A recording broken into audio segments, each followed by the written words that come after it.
All right, in this lesson, I'm going to show you how to set up a quiz and all of the different features that come along with quiz lessons. So let's go ahead and get started. So we're going to add a new lesson and we're just going to click Add Lesson and we're going to choose a quiz. I'm just going to call this Quiz. Very creative.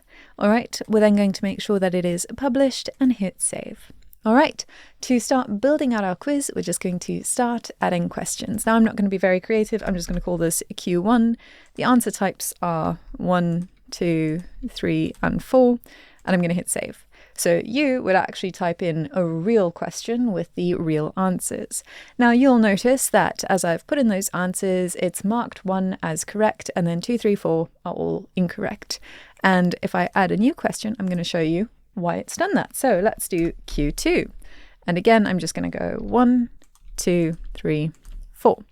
And you'll notice there's a little blue check mark next to 1.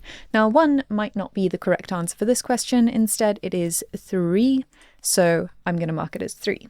You can, of course, as you've just seen, have questions with multiple correct answers. So you can have one where 1 and 3 are the correct answers. In this case, I'm going to say that 3 is the correct answer, and I'm going to hit Save. All right, now let's go ahead and actually create a word-based question. So I'm going to add a question, and this is going to be, what is your dog's name? We're going to say Bruno, Betty, whoops, that's not how you spell Betty, Bella, or Bronco. And I'm going to hit Save.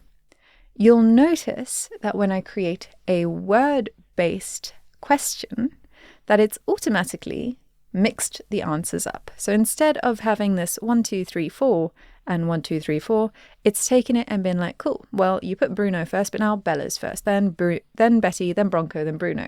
So when you're actually putting your questions into the quiz maker, then it's going to automatically shuffle your answers. So you don't need to worry about shuffling your answers when you create your quizzes. So you can always, for your own sanity, put the correct answer in the first place, and the system will automatically shuffle those answers for you. So it's not something that you need to worry about or think about.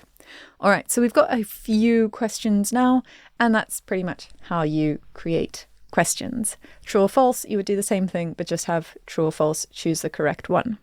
All right, so now we have a few extra settings that go along with our quiz lessons, and those are over here on the right-hand side. So here you can see that we can shuffle our questions. Currently it's set to no. This means that all of the questions are going to be presented to your learners in the same order that they appear here. If you want to rearrange those questions, you can, of course, drag them around into a different place. But if you want to shuffle the questions, you can say yes, and this means that anytime a learner takes this quiz, the questions are going to be shuffled into a different order. So they are never going to be presented with the same list of questions in the same order. It will always be slightly different.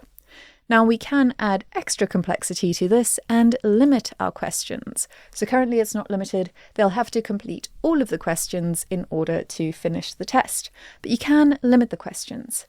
And a good example of doing this is if you want to present your learners with multiple different tests, essentially.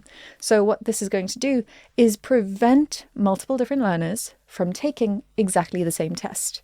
They're all going to take a slightly different version of the test depending on how many questions you put into the quiz lesson.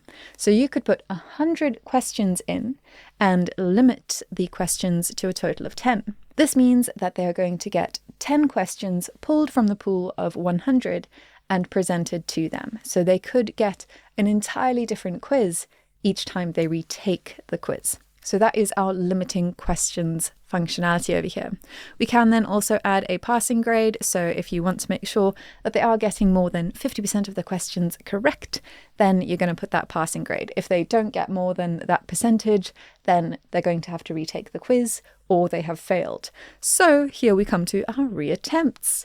Our reattempts are currently set to unlimited, so they can fail and fail and fail and try again and again and again and again, or they can just retake the quiz for fun if they want to. But we can go ahead and limit our reattempts, and let's say it's limited to 4. You've only got 4 chances to pass this test. And if after the 4th time you have still failed this test, then unfortunately you have failed. Doesn't mean that you can't necessarily go on to the next module, but it does mean that you have failed this quiz. You can also add a reattempt delay. So if you're teaching something that's quite advanced, you might want your students to take some time, go back, review the subject matter before they can actually come and take the quiz again. If you don't want to do that, if you want to allow them to retake the quiz immediately, you won't put any reattempt delay here. But you can say, no, you have to wait 4 days. I don't know why I said 4 days. I wanted to say 1.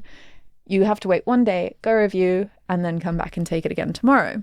You can have it be whatever you want. You can have it be a few seconds, you can have it be a few minutes, a few hours, few days, few weeks, even months or years. So I'm just going to leave it as days. And then lastly, we've got our lesson duration. So how long you think it's going to take them to complete this quiz.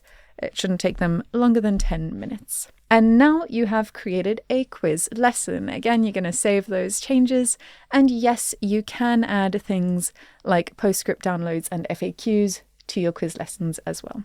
But that's everything you need to know about creating a quiz lesson. In the next video, I'm going to show you some more advanced program features like creating bonus modules, adding module delays, and limiting access to modules so that only specific users have access to them, like your VIP users, for example. All right, I'll see you there.